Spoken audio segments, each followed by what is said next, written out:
The curfew here has been lifted now for a couple of hours, but it is still very quiet in our nation's capital, which is very welcome after what happened here yesterday. It started with a rally and the president telling his supporters to show strength and march to the Capitol. And that's exactly what they did, breaking through barriers, clashing with law enforcement, and eventually breaking into the U.S. Capitol, all as lawmakers try to certify President-elect Joe Biden's electoral win, usually a ceremonial vote. Illinois Republican Congressman Adam Kinzinger called yesterday's siege of the Capitol an attempted coup. The president bears a ton of responsibility for convincing people that Congress can somehow magically change an election, which we know is false, and leaders bear responsibility for going along with it because they didn't have the courage to tell people the truth.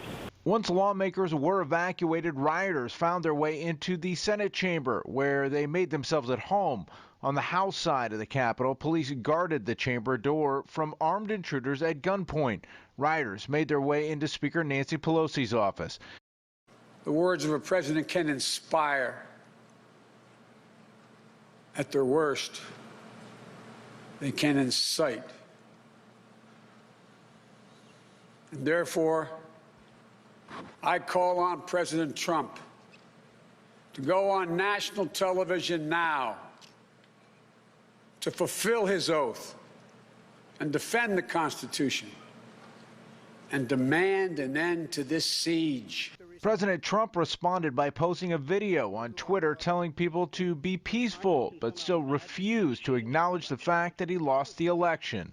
We had an election that was stolen from us. Though his legal team have produced no evidence of widespread voter fraud, and his own Justice Department has said no fraud existed, or at least enough to change the results of the election. Also, the president's attorneys have convinced no judges there was any widespread election fraud. Nothing that was done at the Capitol yesterday will change the fact that Joe Biden won the election. It may, however, forever change the way Republicans and Democrats see our great democracy, not to mention the rest of the world. Now, 4 people died here at the Capitol yesterday. 1 woman was shot by police inside the Capitol. 3 others died due to medical emergencies. Over at the White House, a handful of aides have already resigned their positions. We're live at the U.S. Capitol this morning. I'm Eric Rung, WGN News.